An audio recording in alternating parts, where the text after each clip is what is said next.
It is Friday, March 8th, 2019. It is 8 p.m. Pacific Standard Time, and so you know what time it is. It's time for a little bit of coin metal. And it was a very humbling, get your ass kicked at Jiu-Jitsu Friday. Humbling is the word, man. Let me tell you, this week has just been really rough on the body. I managed to get in 4 days of Jiu-Jitsu and 5 actual classes, so yeah, it was, I don't know if you want to count it from Sunday. I've gotten in 6 in 5 days. I did take 1 day off, which was Wednesday, and that was because Tuesday was colored belt night, and I mean, I got all tore up from that. I got really sore, really tore up. One of my fingers got all swollen up, and that's just something that happens in jiu-jitsu. It's like your fingers get caught in the gi the wrong way, or something like that happens. You land the wrong way on your finger, you know, it happens anyway. So I got that one issue, and other than that, I'm physically okay. I'm actually the lightest I've been in a long time, so I'm feeling pretty good on that front. But nonetheless, my skill level was definitely showing itself to be inadequate, with at least one of my sparring partners today. No names, of course. Never any names. But nonetheless, it was really good. I actually did manage to get off one interesting move. Like, my opponent managed to sweep me somehow or another, but like the way that he did it was like all muscle, and I had my arms, like I had my grips still, and when he rolled me over, I still had good grips, and so I just kept rolling with it, and I managed to sweep him. But I don't know, I get the impression like if I were to roll with him for like a week or so, that I might start to get somewhere as far as, you know, figuring out spots where he's not watching or something like that. Because honestly, this guy's way better than a fucking blue belt. I don't know if he's done previous training or anything like that. All I do know is that he's very talented. And so I feel like, you know, when I'm rolling with him, I feel like I'm rolling with a black belt. That it's like if he wanted to take it downtown, it's on, you know. And so when we were lining up at the end, we're both blue belts with no stripes on our belt, but I like shove him ahead of me because I know better.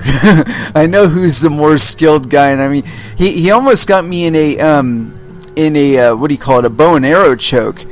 But I did manage to wiggle my way out of that, and I think he did get me in one choke or another, in you know, so tapped or whatever. But like, I always feel like he's just playing with me, you know. And there was only 2 spots where I felt like I was presenting any kind of threat to him at all, and it was only because he was moving at, like, you know, maybe like 60% speed. You know, it's like if he were going at 100% quickness, he was fresh or whatever, I feel it would have been even more challenging, because, you know, this guy had already been through 8 hours of work or whatever, and I'm sure he was wearing the day on him, you know, like on his shoulders and shit. Like, he busted ass at work. So, you know, I don't expect a Vale Tudo, you know, kind of performance out of him, but nonetheless, I would just get murdered faster as far as that's concerned. So, like I said, it was a very humbling evening, and you know, I kind of like that, you know, because every once in a while I'll just get in this trend where I'm rolling with lower belts or people that are fresh in the door or whatever, and you know, even at that, I'm at like self-preservation at least, you know, 60% of the time. So like I said, it's good to me, I think, to get a good mix, you know. And plus, my back was kind of bugging me. I'm not gonna like try and make that an excuse or anything, but I did feel not 100%, you know, and I'm sure that had something to do with it. Nonetheless, I don't give a fuck. The guy would have stomped me anyway. I could have been at 100%. This guy would have stomped me anyway, and just, you know, I don't have any illusions about it. You know, it's like the movements that he was doing, it was pretty clear. He was very dominant. He was very in on like what was going on. Like if I would start to move or whatever, the change of pressure, he would know where to go from there, to kind of keep his dominance, keep his grip or whatever. And so, like I said, I had a really tough time just trying to, get into a better position without having to exert a significant amount of effort, or him just letting me have it. Like I managed to get in out of his guard in one position, and then he put me right back into his guard in another position. It was just like, God damn, motherfucker.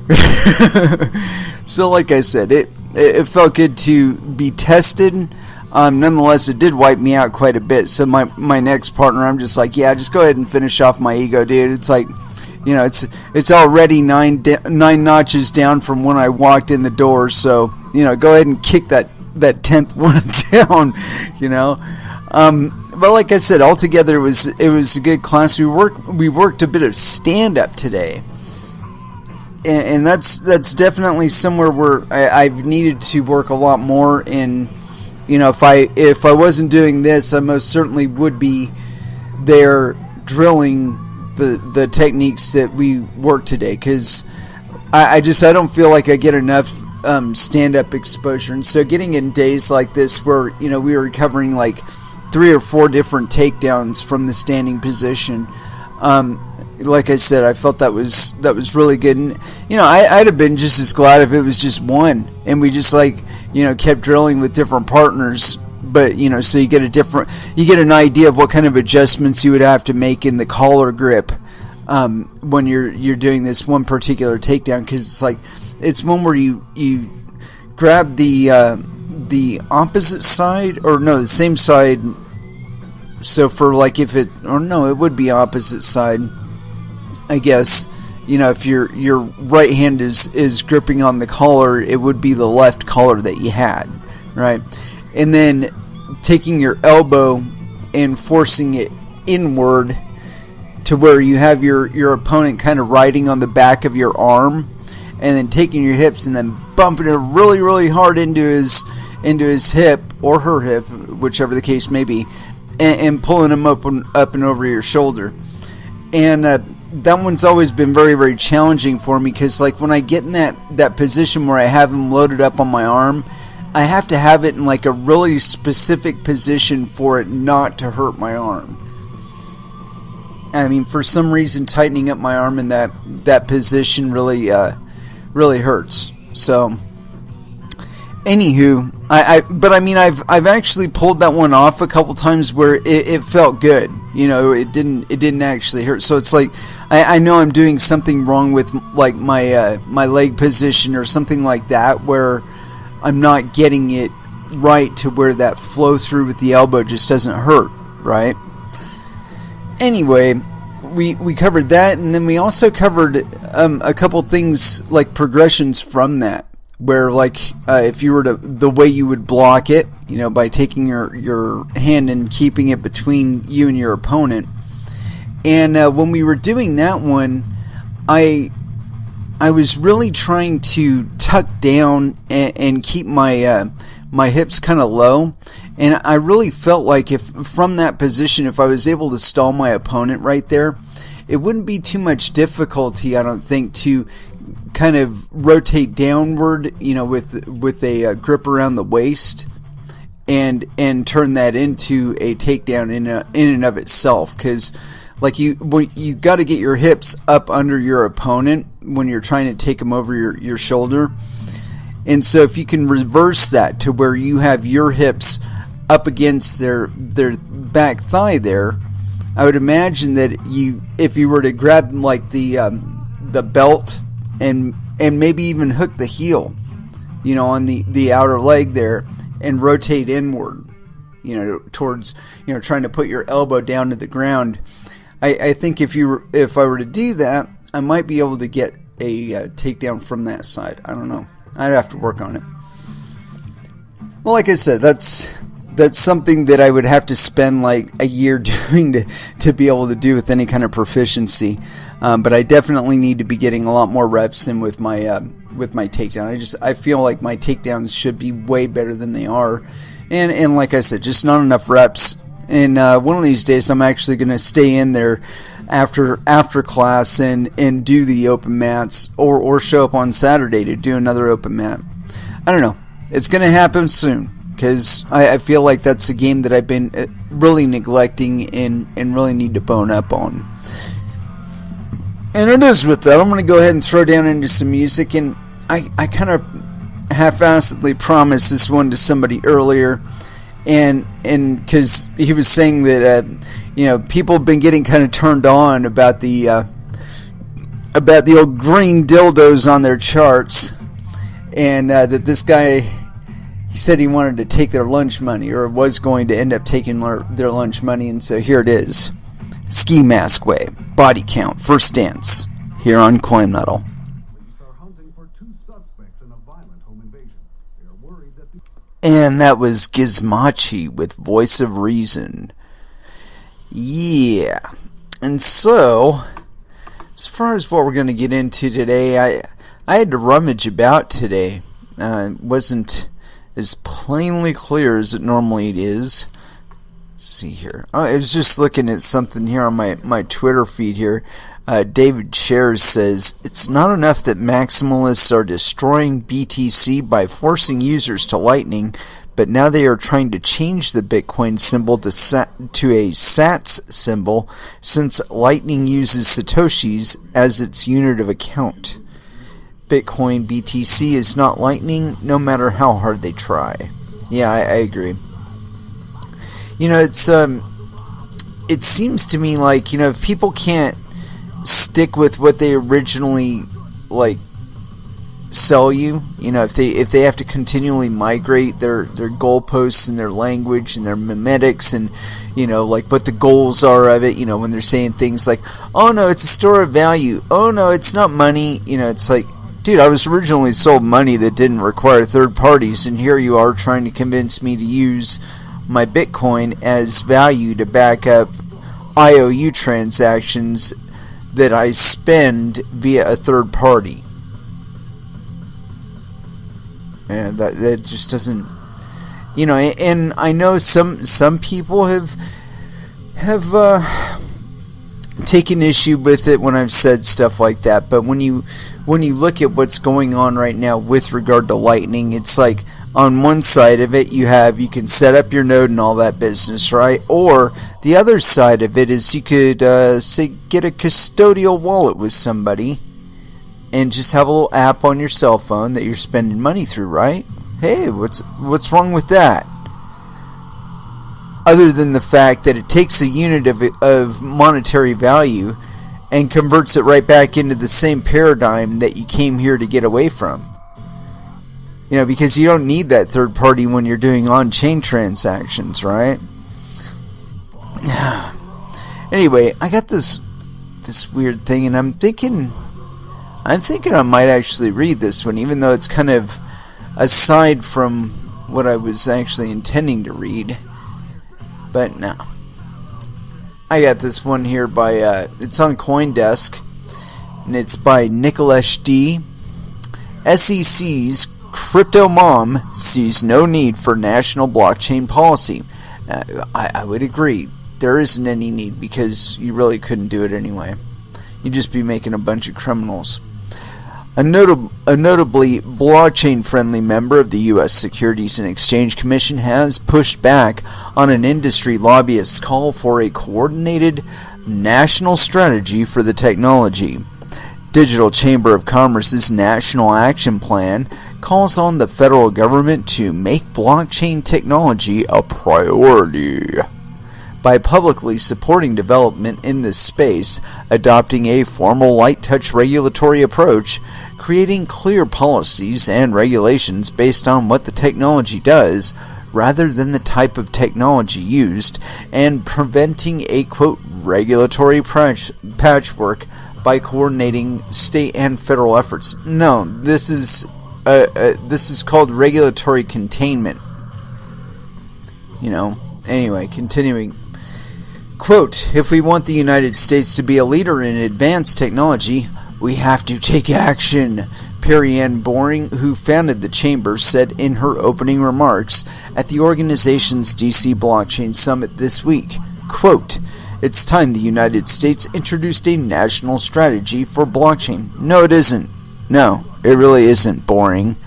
Boring brought the action plan up again the next day during a fireside chat with the SEC Commissioner, Hester Pierce, whose dissenting vote to approve a Bitcoin ETF earned her the nickname, quote, Crypto Mom last year, and Pierce sounded lukewarm at best about the idea. Quote, what types of action would you like to see the government take? Boring asked Pierce of the plan.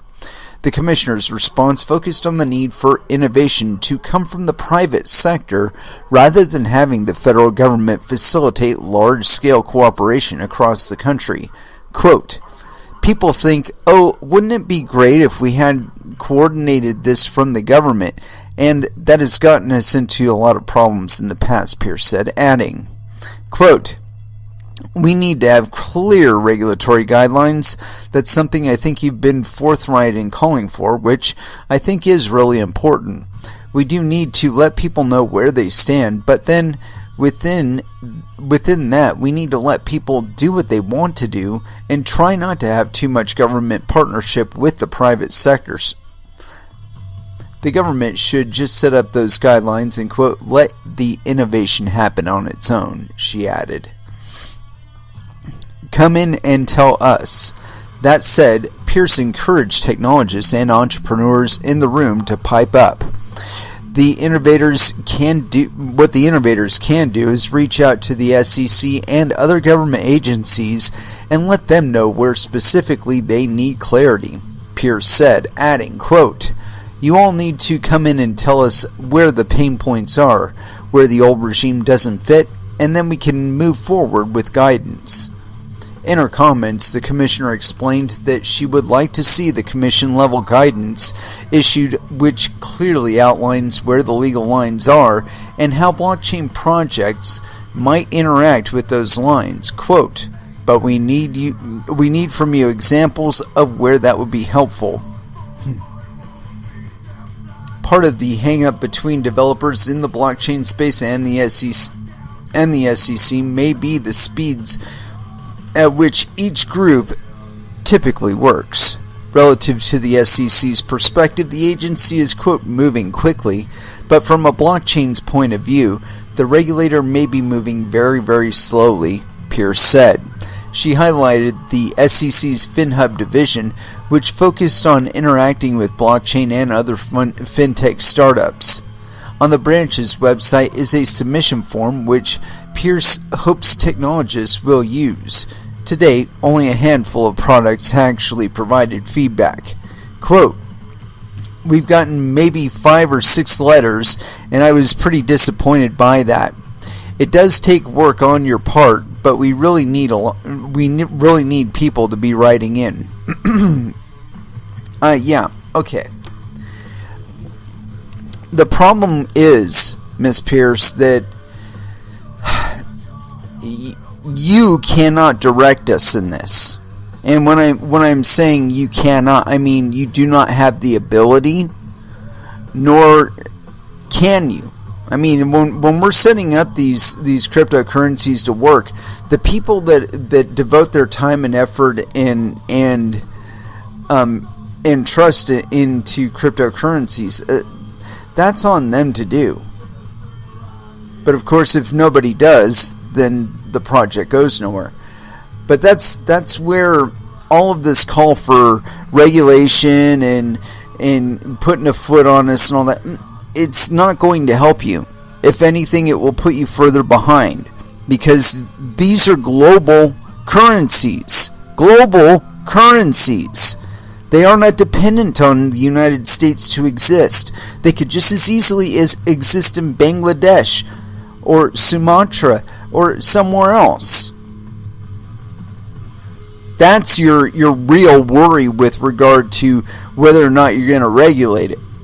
Is the more you try to regulate it here, the more it's going to go somewhere else.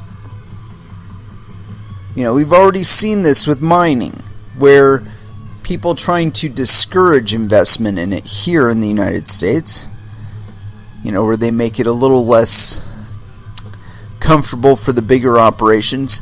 And in all honesty, I think that in itself is going to change over time. And it's one of the reasons why a regulatory body would be entirely detrimental to this, is that what are you going to say to us concerning mining, okay, when the public of the planet could just drop support for a cryptocurrency? They could be saying, gold butt coin doesn't really do what we thought it was going to do, and we're going to move somewhere else. If there are people that are left holding the bag with gold butt coin, too fucking bad. That's just the way it is. There's no recompensing them. They did not bother to do their homework. They did not bother to follow up on what's going on with the coin itself, and they lost money. This shit happens. And it's not up to a state or a federal entity to be defining anything about it. The fact of the matter is that the type of regulations that people have been wanting to push on cryptocurrencies are incredibly burdensome. They require a significant amount of infrastructure and personnel to maintain it that current projects do not need.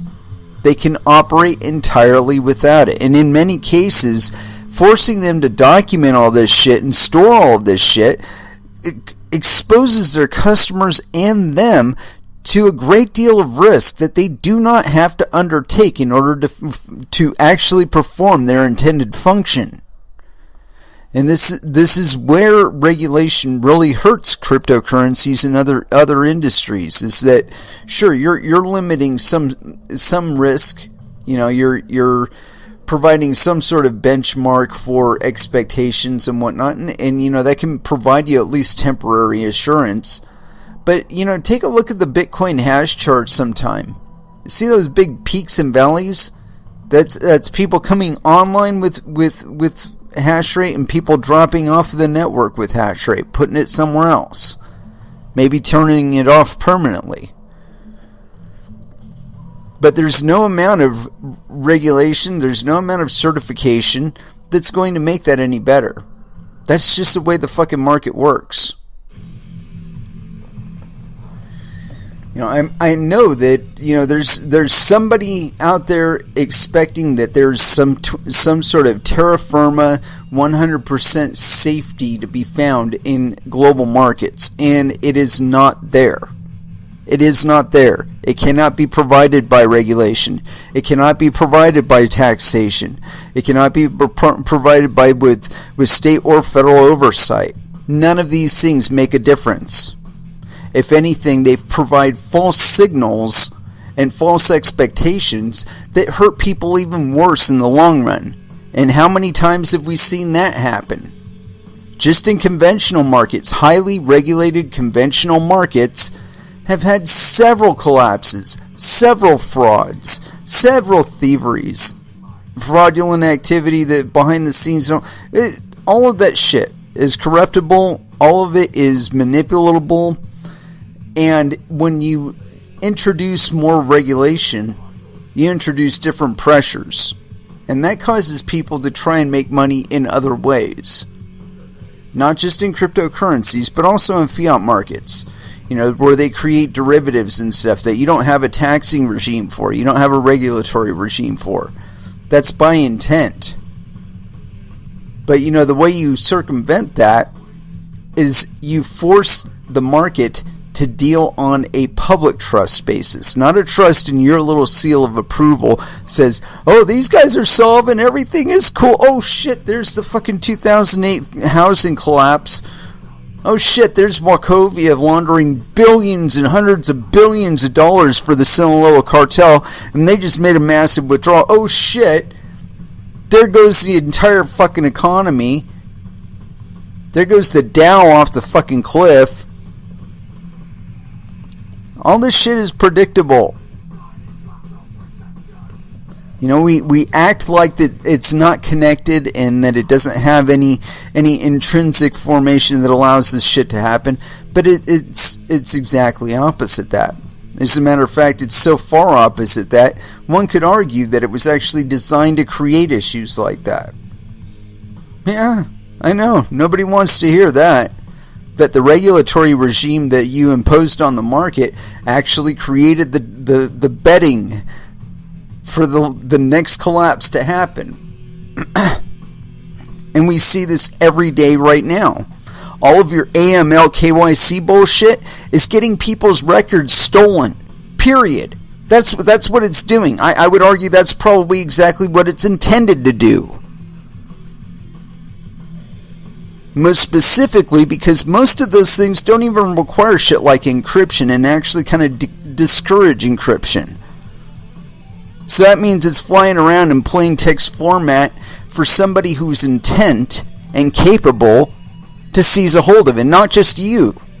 There are other entities out there that want it too. And if they know it's available to be hacked, they're going to fucking hack that shit.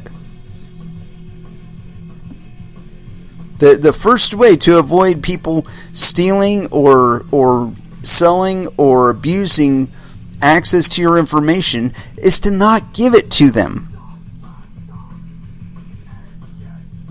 And the key to that is to not have federal and state entities expecting you to retain them. As I said, it creates a great deal of infrastructure cost and risk that these entities simply do not need to engage in. But yeah, so the SEC, Crypto Mom, again, these are international markets. These are international coins, and the idea that you're going to be able to pin them down in any one place is just silliness. Just cause the traffic in the money, that economic activity that would have been happening within your jurisdiction outside of your jurisdiction. Just ask New York. How many fucking bit licenses have they actually issued? I would argue it's probably under 20. It's somewhere between 15 and 20. They've been issuing them for 5 years. They've issued roughly 20 of them. Maybe. I would say that's probably even a generous number. So what do you think that's done to development of innovation within the state of New York with regard to cryptocurrencies? Outside of already regulated entities, such as like Goldman Sachs and all those guys, I would say it's been virtually nil. And the entities that have been popping up, they invariably end up being subsidiaries or at least funded by already existing legacy members of the financial world. And that's really a shame, because this shit is permissionless. So trying to erect an industrial-sized barrier between you and entry into the market, all it's done is force all those wild-eyed kids to go to Singapore or Hong Kong or the Isle of Man or Zug, somewhere else, somewhere they don't have you over their shoulder telling them what the fuck to do and how to do it. And the existence of Tor and I2P it gives you the indications, at least, that people within your jurisdiction are probably still circumventing your rules and utilizing those services anyway. As a matter of fact, I would argue they are. So again, it's a level of compliance. What level of compliance do you actually want? Well, the less you actually ask, the more you're going to get. And as far as I'm concerned, you're asking too much already. Anyway, I got this thing here. It's the National Action Plan for Blockchain. And it's only 8 pages. I think we can get through it. But regardless of how silly I think it is, I think we got to give it at least some air, kind of give you the idea of the mind behind these regulators and exactly what they're proposing. National Action Plan for Blockchain. The need for a comprehensive, coordinated, pro-growth approach to developing blockchain technology in the United States. Let's see here. About the Chamber of Digital Commerce.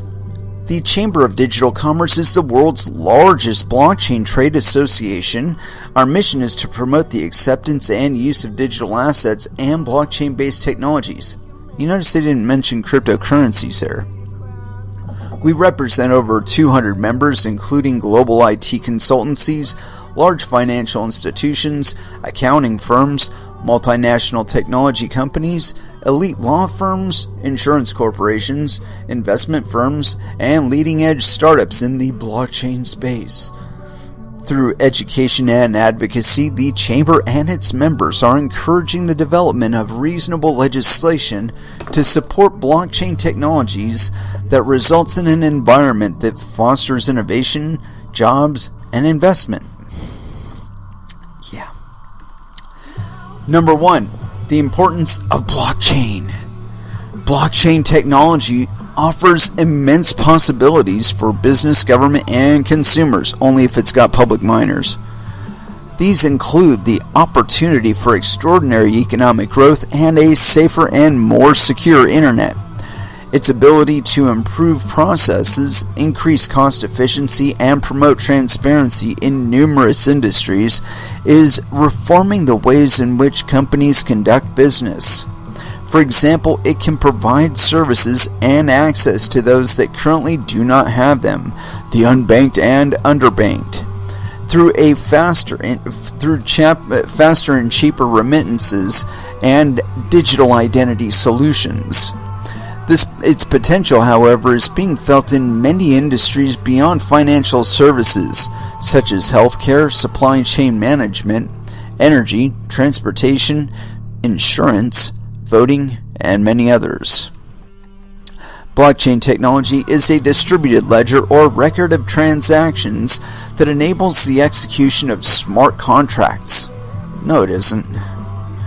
It serves as the foundation upon which many applications can be built, much like how the internet underpins multiple use cases such as email, e-commerce, and business processes. Dude, I don't know who's selling them this bullshit, but it's not true.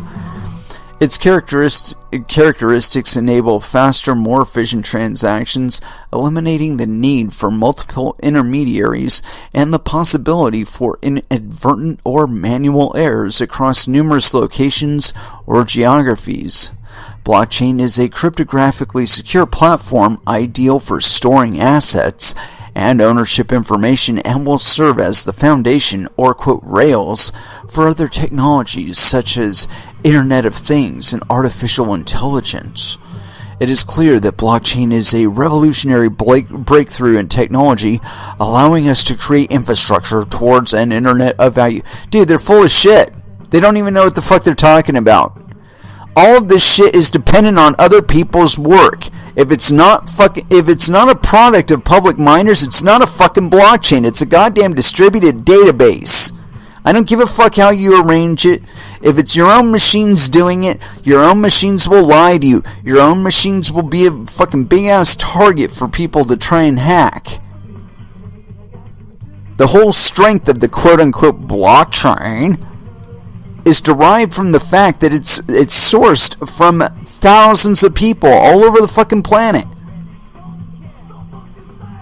It's not one or two entities with a bunch of nodes all over the fucking planet. It's a shit ton of people that are devoting hardware, electricity, and bandwidth to the creation and sustenance of these networks. Without them, all you have, again, is one or two owners and a whole bunch of little nodes dotted all over the place. And these people want to treat the quicksand of public participant mining operations They want to treat it like it's some concrete fundament that you can build a bunch of shit on top of. It's not there. It's not that type of network. Continuing on. While technological progress is clear, it does not automatically follow that America will maintain its preeminence. What? China's kicking our ass. What are you talking about? In the blockchain sector. Already major industrialized nations are making significant advances in promoting and adopting this technology, making a hard run to be the leaders and obtain the economic value of this industry. That's not going to happen either. It's kind of a stupid expectation, honestly. Blockchain technology has enormous potential for innovation and economic growth, but this potential will not be realized in the United States without the widespread support of policymakers. Number 2, the importance of government support. None. We didn't need you to get to where we are, so you can just stay where you are and don't worry about it. Continuing. Many businesses and consumers are still wary of conducting business or transactions using blockchain because of the lack of a predictable legal environment governing activities involving the technology. In the current blockchain ecosystem, the development of digital tokens can represent numerous things, from a currency to a commodity to a security, title to property, identity, provenance, and many others, has created the need to interpret existing laws that may no longer adequately govern those new features of this technology. As we continue to develop these technologies worldwide, you aren't developing shit! This we shit. Fuck you! The people are developing this shit, not you. You aren't developing jack shit. You're developing a bunch of words to put in a piece of paper to tell us what the fuck to do. Good luck with that. There's a 14-year-old right now cobbling together a fucking cryptocurrency. He has no knowledge of you. He doesn't even give a fuck if you exist. And if his shit can work without you, it's gonna work. People are gonna use it. Continuing on. As we continue to develop these technologies worldwide, we have seen that government policies have a profound effect on the development of blockchain in that location. Many countries are capitalizing on this opportunity by promoting policies that encourage adoption, while others are not as supportive. It is imperative that governments recognize publicly the benefits of this technology in order to engage businesses and government to enable innovation. This paper serves as a call to action for governments and sets forth our two-part plan to promote the adoption and use of blockchain technology through public statements and support, as well as coordinated agency approach. Most public statements regarding virtual currencies in particular have been in the form of advisories, warnings, and enforcement actions. While these endeavors are necessary to ensure the orderly functioning of business and markets and must continue, they should not be the only statement from government leadership. We need a clearly articulated statement of support for the private sector and its ability and need to grow blockchain technology for the benefit of government, business, and consumers. No. People! Benefit of people. And no, you don't have to do anything. We'll figure it out. We've been doing just fine for the last decade without you. This statement and associated action can take the form of an official summit convening both public and private stakeholders to consider top issues of the day, as well as an executive order declaring that government agencies must coordinate on policy and take into consideration the need to develop this technology when developing guidance, regulations, and regulatory actions. No, you just, like I said, you just continue to fuck off and everything will be fine. When taking these actions, government stakeholders must take into consideration the following principles to guide efforts to support blockchain technology. We note that while this document is focused on the U.S. government, it can be applied globally given the borderless nature of this technology. Okay, let's just pause right there for just a moment. Other governments are looking at cryptocurrencies as a way to circumvent U.S. government policies with regard to trade and sanctions and embargoes, because they want to do business with each other and people that we don't necessarily want them to do business with, but would be in their best interest if they were able to. This is where the rubber hits the road, kids. Where governments like Venezuela would give up on this stupid shit like the petro, and they'll say, you know what? We're going to talk to Russia, and we are willing to sell them our oil, our gold, and our diamonds and stuff for Dogecoin. That's right, Dogecoin. And then they'll retain the Dogecoin, and as soon as the price spikes, they'll sell the Dogecoin, and they will have made money on their money. That's right. That's the game that's going to be played soon. Where, and we're already seeing that with regard to like land titles, where there have been several real estate sales that have gone through and been facilitated by the use of cryptocurrencies. There was no requirement for any kind of government involvement in that whatsoever. There wasn't a government registry to document the sale or exchange of ownership. There were no, or at least there was no need for a government intermediary to determine the exact legalities, such as the exchange rate and whatnot that they were trading at. They agreed to to an exchange rate, maybe not even the current market exchange rate. Maybe they anticipated some sort of market movement and said, you know what, we're expecting Bitcoin to go down just a teeny tiny, so let's bump it up by 0.025%, to compensate for the possible loss of value on the Bitcoin in the time from exchange to liquidation. And if you agree to that, hey, that's between you and your other partner in business. No government entity need be involved whatsoever. Continuing on. Guiding principles for government. A. Encourage development by the private sector. The private sector was a leader in developing the internet in the 1990s and 2000s and should continue to be so today.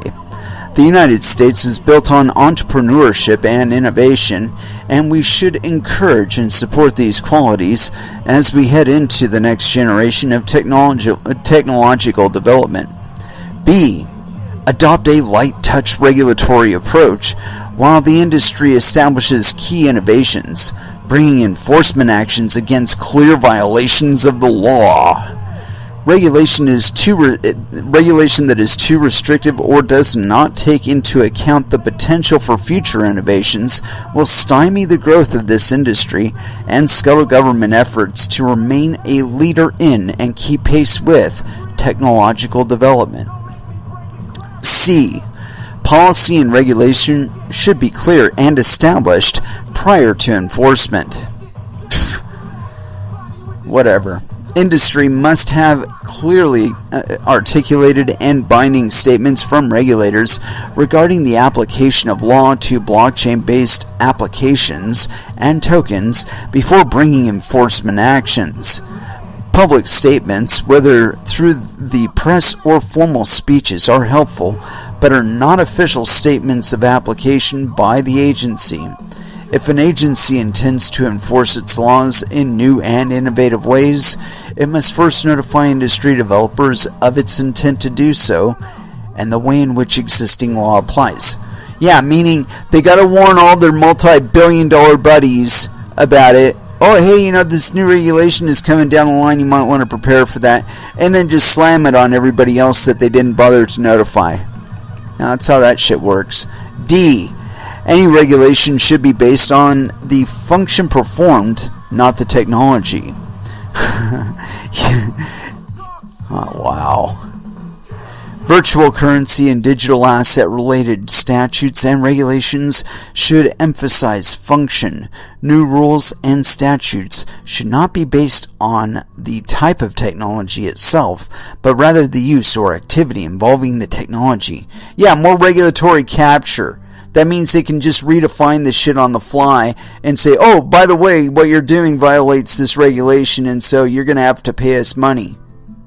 Shakedown. E. Prevent regulatory patchwork.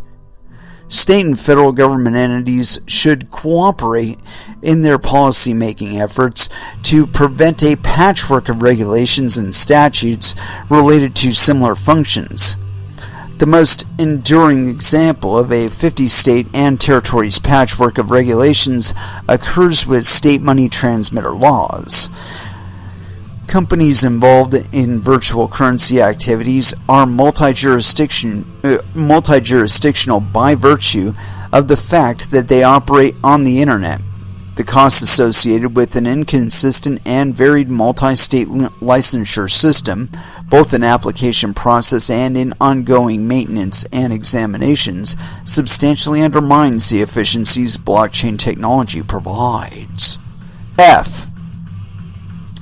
Any necessary regulation or law should be clear, predictable, and developed with future innovations in mind. No. Let's pause right there. You know, the fact that you're even talking about trying to regulate this shit on a national basis indicates that no, you don't have any future innovations in mind. Continuing. Technology changes rapidly. As such, laws and regulations should be drafted with the intent to endure future iterations and not focus solely on technology or application. For example, electronic signatures in Global and National Commerce Act and e-Sign Act and State Uniform Electronic Transactions Act UETA were written to validate electronic signatures and records and to be agnostic to the technology used. The same principles should be considered when developing future rules. G. Study and understand the unique attributes of blockchain technology and digital tokens. Blockchain platforms can be complex. Government stakeholders must take the time to learn how it works, its strengths, its weaknesses, and how those attributes can create new mechanisms for enabling the provision of products and services by governments and businesses, as well as enabling better access to consumers. No. Participants, baby. We don't need you. H. Establishment of an office that coordinates U.S. blockchain technology strategy going forward. Given the multi-tiered and multi-stakeholder structure of U.S. financial services regulation, a coordinated approach across agencies is necessary to ensure streamlined regulation and growth of the industry. Not only would the office work to determine applications of blockchain that could cut costs for taxpayers, yeah, whatever. You're talking about creating a whole new fucking federal infrastructure, and it's going to cost us less money? Give me a fucking break. You'll invent a fucking way to make it more expensive. Such an office can better develop blockchain-based economic development and activity and coordinate the U.S. government's policies going forward. How about hands-off, entirely hands-off, not light touch? How about just fuck the fuck off? Blockchain applications in government and industry. Following are key areas in which blockchain technology can impact the activities of government, industry, and consumers. Yeah, all those are just one person now. Cybersecurity, cyber resilience, and critical infrastructure. Yeah, we're going to build some critical infrastructure on fucking quicksand. Blockchain technology can serve a foundational role in protecting the nation's critical infrastructure, and it can dramatically enhance cyber resilience. Unlike the internet, which was created without fundamental security mechanisms, blockchain is secure by design, and with cryptographic public key infrastructure at its core, In a blockchain system, simple passwords, which are the biggest weaknesses in current systems, are eliminated. No, they're just complexified, just a bit more than it takes to actually make a profit by doing the hack. This is just one of the many benefits of blockchain, where there are no single points of failure or central systems to attack.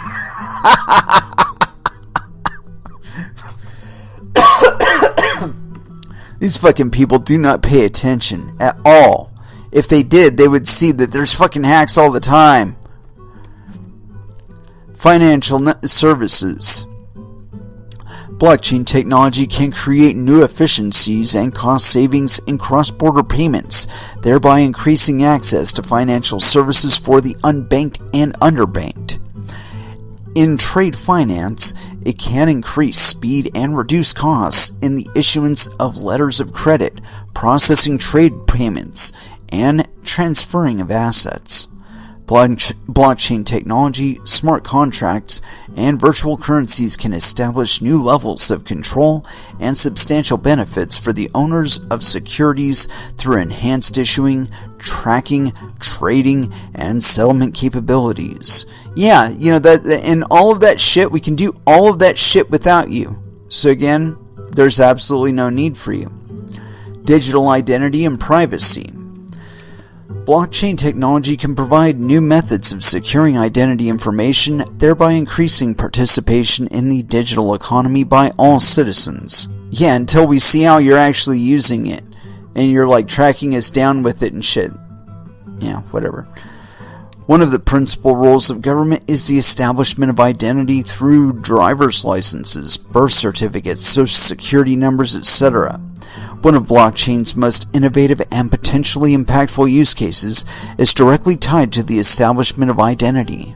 Lawmakers should begin exploring and potentially implementing blockchain-based identification systems.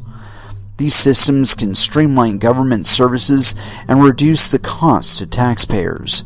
Additionally, lawmakers should reach out and cooperate with entrepreneurs that are already making progress in this area.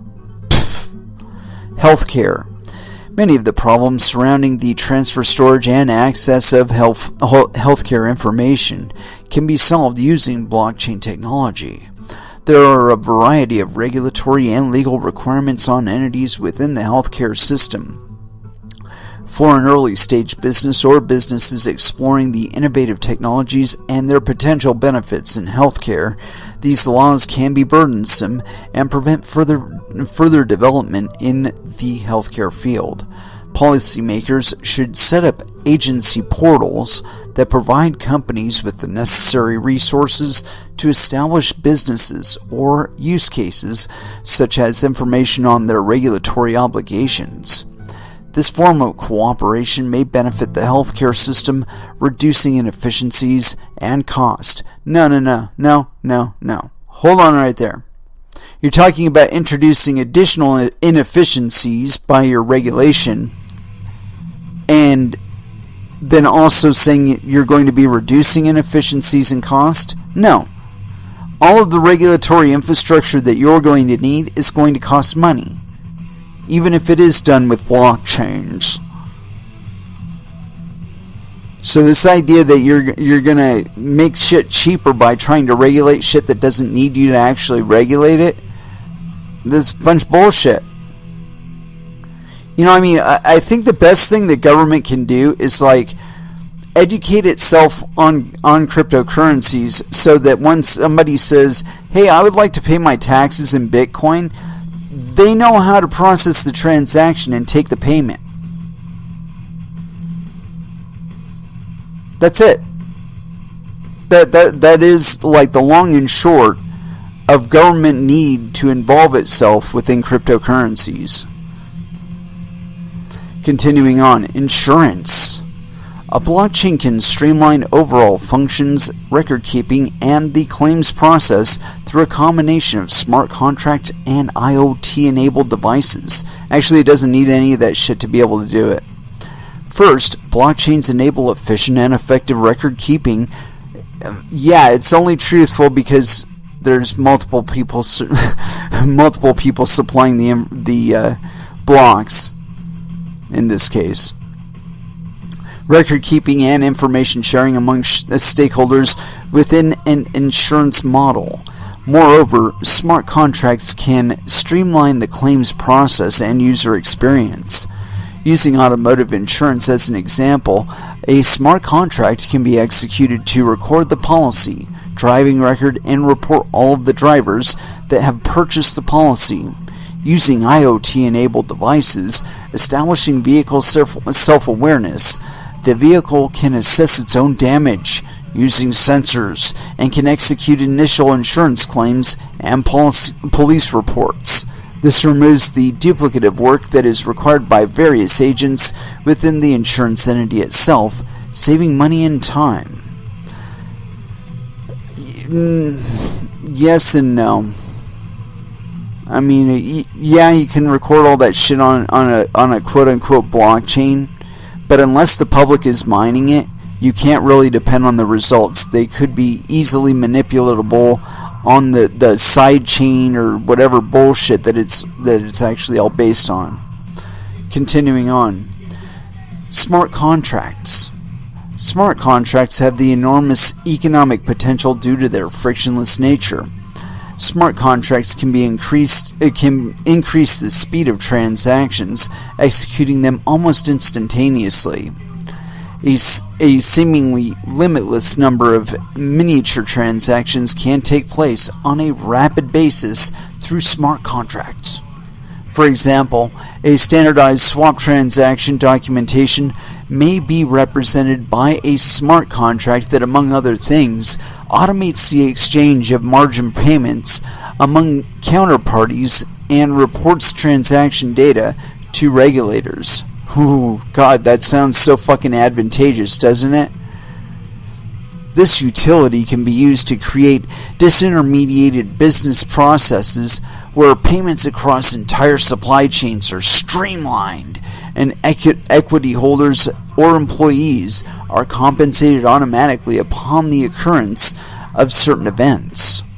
The potential economic gain can be furthered with the addition of other types of new technologies, such as IoT-enabled devices. Oh yeah, so we can get taxed by the microsecond. For example, an IoT device, such as a smart meter on a home, could record and log the usage of electricity. If the home is generating excess electricity from a solar panel, the IoT device can automatically execute smart contracts to sell the unused electricity to the grid. Oh yeah, wonderful. So it's probably already determining an exchange rate. Yeah, great. So somebody could be ripping me off on the electricity by buying it at lower than market from me, because we set up the smart contract before the drop in the price, and I end up taking it in the ass. Fuck you people. Supply chain. In the context of global supply chains, blockchain technology could provide businesses and individuals with increased ability to track a product's entire path from manufacturer to consumer. That's an actual use, but what would be the point of it? I mean, there have already been tracking systems that are 100% from beginning to end. I know I used one. It was called HiSim, and that was back in the late 90s. It was probably designed from the look of it in the early 90s. Worked just fine. Anyway, continuing on. The opportunities that blockchain can provide for the supply chain are not limited to one entity or activity. Business processes can achieve cost reduction and higher levels of efficiency through a streamlined supply chain. Consumers will be able to better determine the quality, safety, and legality of their purchases. No, we don't give a fuck about the legality of our purchases. Lawmakers can harness the information. That's what this is all about, really. Lawmakers can harness this information to more efficiently enforce and prevent child labor, forced labor, counterfeit goods, poor working conditions, or other criminal activities, i.e. untaxed commerce. Of particular note is the impact on food safety tracking. Yeah, whatever. Less of the food supply would have to be destroyed if the source of food contamination can be more accurately pinpointed as the first signs of contamination arrives. A blockchain-based supply chain would allow for this level of accurate tracking. No, it wouldn't. Because somebody could just fucking lie to the blockchain. Continuing. Media.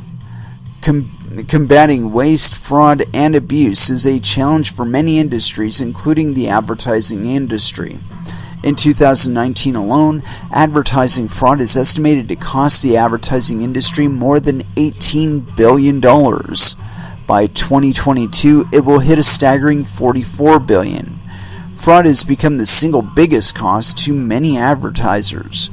Blockchain technology can alleviate advertising fraud by providing advertisers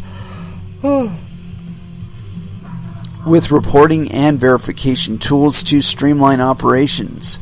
This technology is already in operation, reducing fraud and cutting intermediary costs from high double-digit percentages of every ad dollar and delivering more value for the publisher and advertiser. Intellectual property. While the blockchain industry has a very strong open source community, there are those companies that have chosen to protect their intellectual property.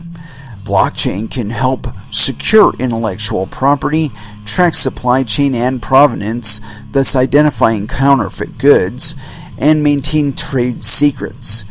It can also create value in companies that choose to employ IP protection strategies. This issue has taken on global significance. For example, data from WIPO shows that 843 blockchain-related patents were filed from 2013 and 2017. Yeah, big fucking whoop-de-doo. Somebody used the fiction of the state to retain fictional ownership of their intellectual property. Again, that's one of those things that, it's something that in retrospect is applied, So like after you've already established your company, after you're already worth millions of dollars, then they issue you a fucking cease and desist order and declare that your shit violates their intellectual property rights, and so you gotta give them money. Shakedown. But yeah, I think in some of the examples they're giving, there is some actual legitimacy or some things that can actually be done.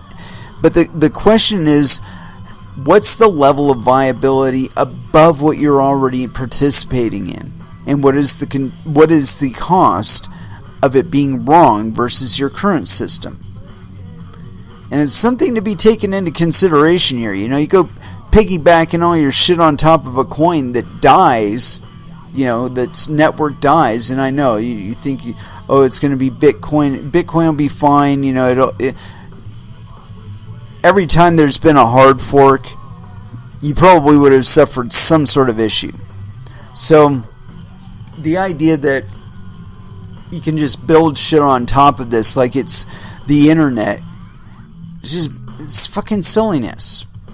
I know somebody will try it, and I know that it will probably end up getting hacked if it gets worth enough money. Somebody will figure out how to spoof a node on it. Somebody will figure out how to get the money or the information to go to them that you don't want out there, and we'll be back at square one with a lot of this shit.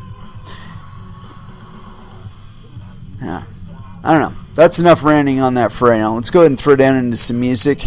And I hadn't really picked out anything, so I was feeling the need for some Clutch earlier, and I think that's kind of appropriate now given what we just covered. So, where is it? Here it is. Escape from the Prison Planet by Clutch, here on Coin Metal.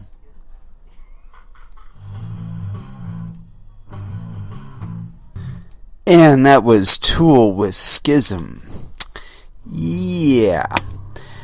And so, as we covered, it seems that it hasn't been enough for the U.S. government, or at least this entity of the U.S. government that's talking. Who's the report by? Kind of lost it in all my tabs. I had to rearrange everything for the remainder of the show. And I think I might have actually closed that depressing piece of text that we just read. Oh, where the fuck did I put it? No, that's not it. It's not it. It's not it. Not it, but that's what we're going to be covering soon. If not that, no. Oh, yeah. There it is. National Action Plan for Blockchain. Yeah, so as far as this organization is concerned, the Chamber of Digital Commerce, they can make recommendations and they can make study sheets and all that other shit. But the fact of the matter is that this stuff is going to do what it's going to do, whether or not you employ any kind of regulatory body over it. So what is going to end up happening is that while you're trying to do your regulatory capture and all that stuff, all you're really doing is inhibiting development. And so, it's kind of antithetical to the idea of what is it, bolstering innovation or something like that. And as a matter of fact, I go off about how if you don't store it, it can't be hacked, right? Well, a lot of the regulatory frameworks with regard to AML and KYC and all that other bullshit, that is actually the biggest creator of vulnerability to quote-unquote consumers and government entities and companies and corporations. And so here it is. This is on... Get this. This is actually on the register.co.uk. Iranian hackers ransack Citrix, make off with 6 terabytes of emails, business documents, and internal secrets. Remote desktop giant among more than 200 government agencies, oil, gas, tech companies hit by cyber gang. This is by Sean Nicholas in San Francisco. Thank you very much, Sean. It's nice to know where you're writing this from. This is authored on the 8th of March, 2019 at 7 p.m., that is, 1911. Updated. Citrix today warned its customers that foreign hackers romped through its internal company network and stole corporate secrets. The enterprise software giant, which services businesses, the American military, and various U.S. government agencies, said it was told by the FBI on Wednesday that miscreants had accessed Citrix IT systems and exfiltrated a significant amount of data. According to InfoSec firm Resecurity, which had earlier alerted the feds and Citrix to the cyber intrusion, at least 6 terabytes of sensitive internal files were swiped from the U.S. corporation by the Iranian-backed Iridium hacker gang. The spies hit in December and Monday this week, we're told, lifting emails, blueprints, and other documents after bypassing multi-factor login systems and slipping into Citrix VPNs. The incident has been identified as a part of a sophisticated cyber espionage campaign supported by a nation-state due to strong targeting on government, military-industrial complex, energy companies, financial institutions, and large enterprises involved in critical areas of the economy, Team Resecurity said in their statement earlier today. That's bullshit. The fact of the matter is, and John McAfee's actually commented on this, and one of these days we're actually going to get him back on the show, is that if there's footprints for, say, like, an Iranian or Russian hacker or hacker group, the fact of the matter is that 9 times out of 10, and probably actually a higher percentage of that than that, it's put there by intent. It's made to look like a specific entity, not be a specific entity. Like if they were trying to pin it on Russian hackers, they'd use Russian text all over it. Everything would be in Russian. And it's like, oh yeah, these are Russian hackers. No, they're just trying to pose as Russian hackers. And I would argue the same thing is going on with this Iridium hacker group. For all we know, there's some fucking CIA paid and funded group. Anyway, continuing on. The incident has been identified as part of a sophisticated cyber espionage campaign supported by by a nation state due to strong targeting on government. No. Anyway, continuing. Based on our recent analysis, the threat actors leveraged a combination of tools, techniques, and procedures, allowing them to conduct targeted network intrusion to access at least 6 terabytes of sensitive data stored in the Citrix enterprise network, including email correspondence, files and network shares, and other services used for project management and procurement. LA-based Resecurity added that Iridium, quote, has hit more than 200 government agencies, oil and gas companies, and technology companies, including Citrix. Resecurity also said it warned Citrix on December 28th that the software giant had been turned over by the hacker crew during the Christmas period. Citrix, meanwhile, said it took action, launching an internal probe and securing its networks after hearing from the FBI earlier this week. Ongoing. Earlier today, Chief Information Security Officer from Citrix, Stan Black, gave his company's side of the story. He said that, as of right now, Citrix does not know exactly which documents the hackers obtained, nor how they got in. The FBI thinks it was by brute forcing weak passwords, nor for how long they may have been camping on the network, on the corporate network. They've probably been there for a while. Quote, while our investigation is ongoing, based on what we know to date, it appears that the hackers may have accessed and downloaded business documents, Black said. The specific documents that may have been accessed, however, is currently unknown. At this point, Citrix reckons that the intrusion was limited to its corporate network and thus believes customer records and data were not stolen nor touched. Beyond that, however, it's anyone's guess as to what exactly the hackers may have lifted. As a massive provider of remote management network and video conferencing products, Citrix has an extremely large portfolio across a number of sectors in the enterprise IT market. Its customers include the White House and the FBI, though it's not known at the moment whether the hack involved or menaced Uncle Sam's operations directly.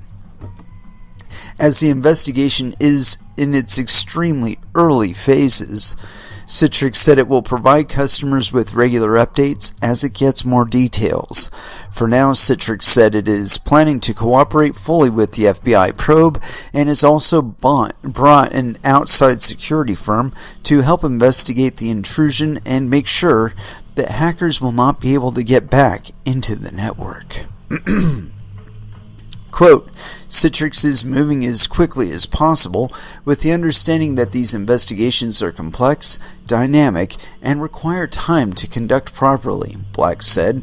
An investigation of cyber incidents, the details matter, and we are committed to communicating appropriately when we have what we believe is credible and actionable information. Editor's note. This story was revised after publication to include Resecurity's version of events. A spokesperson for Citrix confirmed, quote, Stan's blog refers to the same incident described by Resecurity, adding, quote, we have no further comment at this time, but as promised we will provide updates when we have what we believe is credible and actionable information. Resecurity declined to comment further. Ooh, looks like there's some comments on here. Let's check and verify here. Let's see. This is by Chivo243.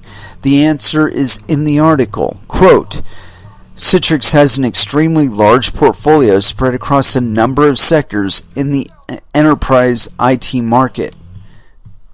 And then arrows pointing upward would make a nice list of targets. Yes, absolutely, sir. Or ma'am, whatever the case may be. Let's see.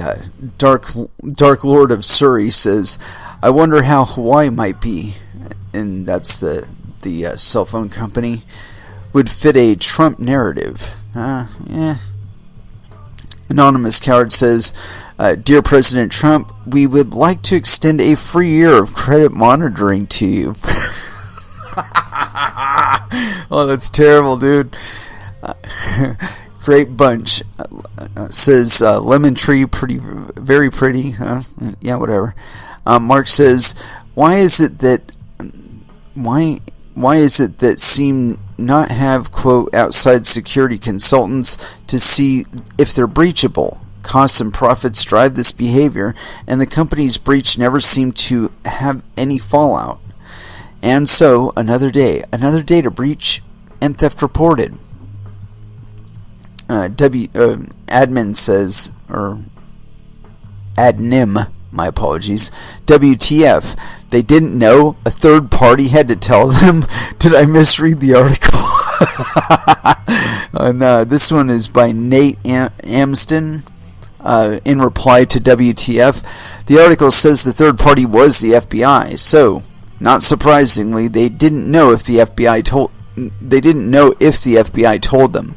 I saw a stat a few years ago, and it said something along the lines of intruders have network-level access for on average of about 190 days before being detected. The statistic was quoted by then CTO of Trend Micro.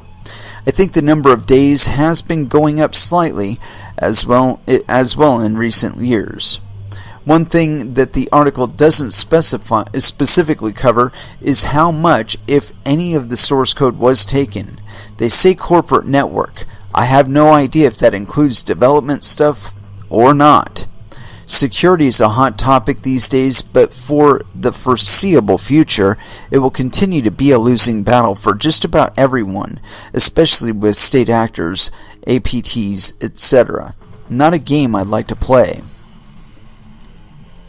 And then there's another reply to WTF by John Savard. Actually, an information security firm, ReSecurity, notified both Citrix and the FBI. Unless Citrix had hired them to have a look at their systems, it's rather surprising to me that ReSecurity knew about this first. Not really. Hackers hang out with hackers. And John Savard says, John Savard. Sensitive data. The sensitive data is presumably only in Iran. So, the first step would be to cut off all communication links to Iran so no copies of the data can be sent out of the region. Then conduct a house-to-house search of the entire country. Of course, that will require inactivating the existing regime, but the United States has adequate tools to carry out that job. After all, it's not as if we're dealing with Russia or the People's Republic of China. So I fail to see the problem. The reason you fail to see the problem is because Iran is allies with both China and Russia. So if you attack Iran, you're going to be dealing with Russia and China. And I know that's like the PNAC's endgame and all that other business, but it looks kind of like that maybe falling apart. I don't know. It'll all depend. It's all about tolerances. So anyway, with regard to this data, I would be willing to bet that the way this thing went down is much simpler than these guys are letting on. For one thing, there was two-factor authentication employed on the part of Citrix. If we're to believe them, the likelihood that it was actually circumvented is pretty low. What a greater likelihood is that their attacks started as a social engineering thing. Okay, where they maybe they did a dumpster dive on Citrix, or maybe they had an employee on the inside. And from there, they just needed to isolate a couple employees as far as like their function and whatnot, and then start targeting things like their cell phone. If one of them were to lose a cell phone, that's a good thing. If you can acquire the cell phone. But the bigger thing is you don't even need any hardware breach like that. You just need the name of the person and then their phone number. If you can get their name and their personal phone number, a lot of times you can get the whole access to the castle from that. If you know how to if you are a competent social engineer, and I have heard one or two of them in my time, but I managed to squash that shit. If you know what to listen for and whatnot, and know how to apply what knowledge you do have, you can acquire all kinds of things. Half the time, the customer service agents, they really don't care about their jobs. And that's because big companies like to third-party that kind of labor, rather than enduring the cost of it in-house, in all the benefits packages and all that other bullshit. Rather than deal with that shit in-house, they contract it out. Sometimes to India, sometimes to lower-paid U.S. citizens who really don't give a fuck about your data, right? And so getting out of them additional articles of your data is not all that difficult. And so it's like, if you have the name and the phone number, next thing you want is the address. But you don't necessarily need it to get much further than that. But these guys, their attack probably start off as a social engineering campaign. And, they acquire a name, they ask for the phone number, or they acquire the phone number by queuing up a social engineering attack, or a lower level social engineering attack, where they're just asking for things like their own phone number or something like that, or trying to acquire it. It's like, oh, what number do I have on this account? I got like 3 accounts with you guys. Oh, this is for phone number such and such as. Oh yeah, cool. Bam bam. So anyway, another thing, they don't specifically have to be Iranian hackers to be hired by Iran at some point or another to do something, and the guilt by association is one of the things that the FBI goes by. So, the links to quote-unquote the Iranian regime, I don't know how they're verifying that and whatever. So I'm not going to actually give any kind of attribution to that. The fact of the matter is they don't actually need to be from Iran or Russia or China or Uzbekistan or anywhere like that in order to be competent hackers, or to give spoofs that indicate them as either Russian or Iranian or whatever. So in any case, they did a social engineering attack. They got some sort of access to an engineer's accounts or whatever on Citrix's servers, and that's how they managed to circumvent the two-factor authentication details in there. So like, if they can get the phone number and they find out the carrier, it's off to the races. Off to the races. They just got to start working the customer service agents, and you do it 2 or 3 days. 9 times out of 10, you're not going to be talking to the same customer service agent. So, and even so, if you have multiple people in on it, you can have each one of them call from different numbers. So, yeah, they make it sound a lot more complicated than it really is, but I've read enough InfoSec breach information on this show to say that's probably how they get in. You got to use Occam's razor with all this shit. The simplest explanation is usually it. Rather than the shit that you're imagining. It's like these imaginary borders that nations and their government's advisory groups think that they can build on quicksand, especially the quicksand of cryptocurrencies. We've seen some formalization with the internet, but even in and of itself, there's a lot of variety and a lot of chicanery going on out there. And so the idea that you're going to be able to set up an infrastructure that isn't consisting of willing miners, and that you're just going to pin your shit on top of their work or whatever, and that it's always going to work and always be recoverable and not hard forked, it's fucking silliness. Unless, and there is one way, but I think this would benefit everybody, honestly, is if governments started getting into mining. Now, this is a bad combination because governments work very, very slowly, to some extent, unless they're properly motivated, and we are talking about money here.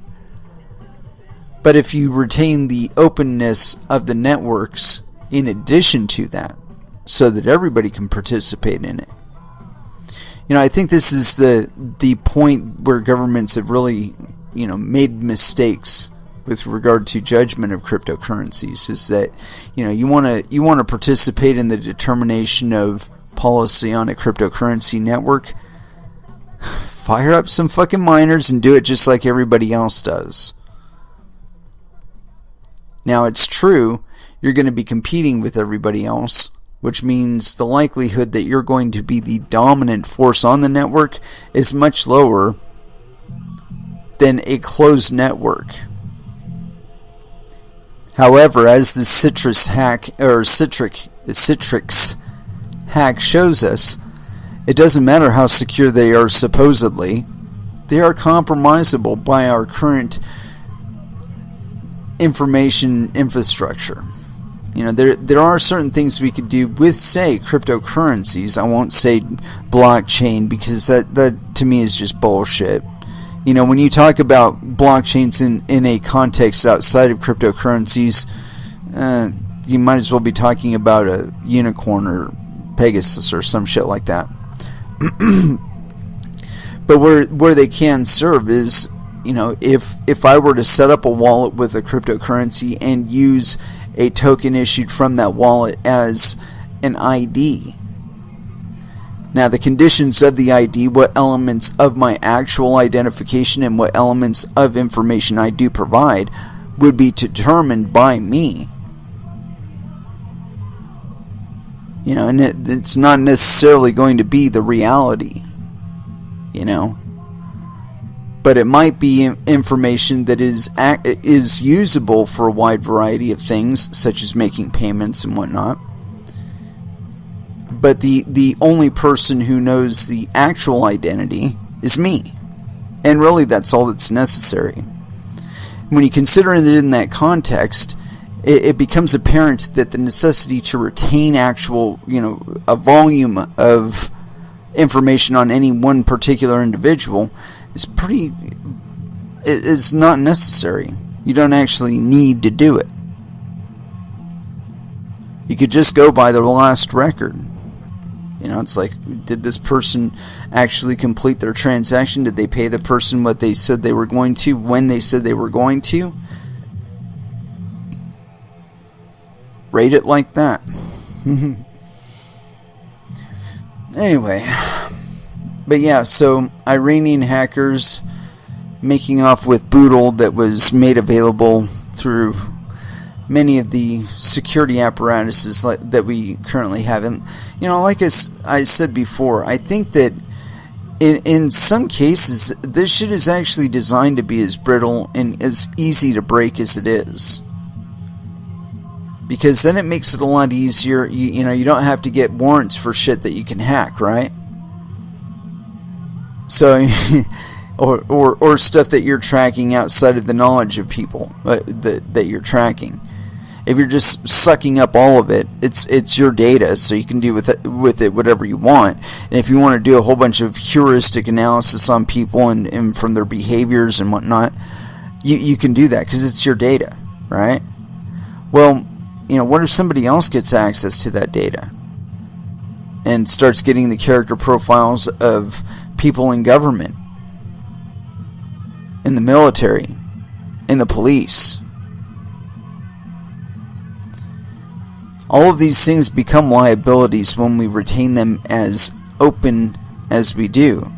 However, what cryptocurrencies allow more than anything is for you to participate in determining the conditions and what information that you're providing and what conditions you're providing it under. If it's not absolutely necessary to include a physical address, then you don't need to. You have the choice to say, no, I don't want to do that. I don't want to include an IP address. I don't want to include a MAC address. You just get the fucking transaction. I get the transaction. We got the transaction ID included in a block, or the transaction included in a block. It's documentable on a public blockchain. Everybody else can see that it happened and verify that it happened. Now, if it were facilitating some other criminal activity, it could be used as an investigative tool that is as open and transparent as you could ever expect to be. But, certain things are going to go away. Like I saw an article today, like the Navy can't explain why they paid like $1,200 for a mug. Well, we've always known about the abuse of government. As a matter of fact, I remember when I was a kid, we had the same problem with the Pentagon. How, there's all these renegade death groups, or not death groups, stormtroopers or some shit like that. There's like death gangs or something like that down in like the Sandinistas and all that shit during the 80s. All of that was going on, but mysteriously the Pentagon has to pay $8,000 for a toilet seat. They didn't have to. They included that much padding on the budget and then rediverted the funds to things that nobody would have voted for. Nobody would have devoted any funding knowingly to it.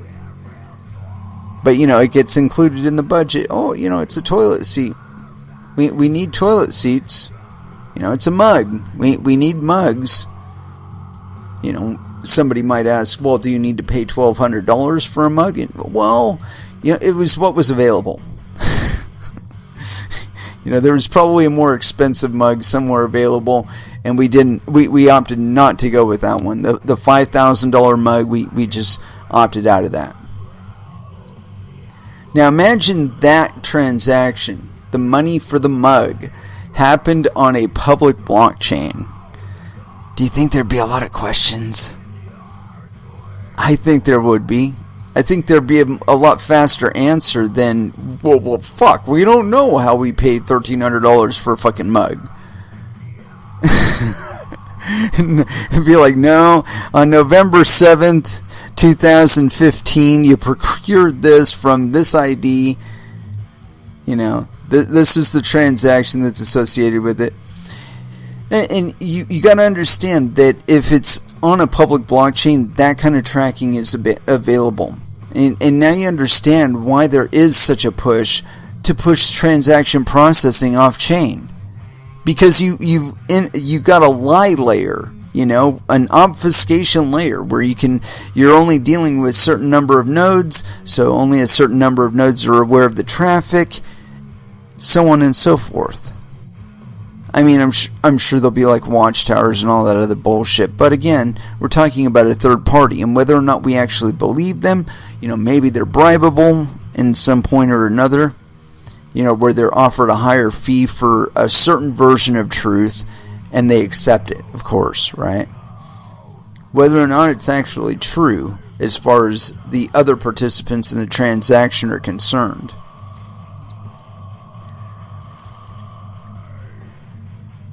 But when we're talking about things like off-chain transactions, again, we're talking about a limited number of participants, and this cuts out the things like consensus rules. They're adjustable within your little realm as long as when you do your outputs, you have appropriate documentation for where your outputs are dedicated to. And it just has to be appropriate. It doesn't have to be true. The money could be going to other wallet addresses than you were contractually obligated to. But you have the version of truth, and you were able to get watchtowers to accept it via a higher fee. And so as far as anyone else is concerned, on the blockchain, the publicly verifiable blockchain, it happened according to the way you said it did. These are aspects of cryptocurrencies that we must keep in mind. And when you do, you start to see the impracticality of a network that consists solely of one entity's hardware, one entity's software, as we've documented with Citrix. If any kind of really industrial level source code was absconded within that 6 terabytes worth of information, there's a potential creation for an exploit of their software that could potentially affect every single aspect of our government, from the fucking White House on down to the military, and several state entities and corporate entities. You know, it's easier to create an exploit if you actually have the source code, right? You can tailor it.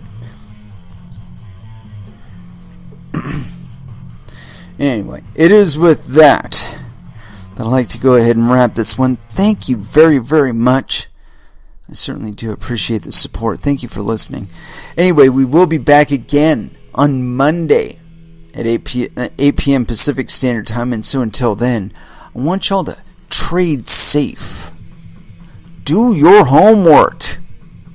And watch out for your own bunghole, because nobody else is going to do it for you. Not even Citrix. And as far as our last dance is concerned, I haven't actually picked anything out, because, I'm just like that.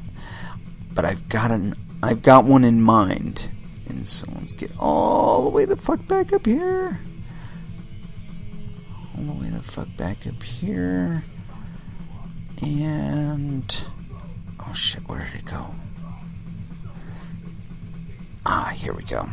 Causality by the Contortionist, Last Dance, here on Coin Metal. Thank you again for listening, and you all have an excellent weekend.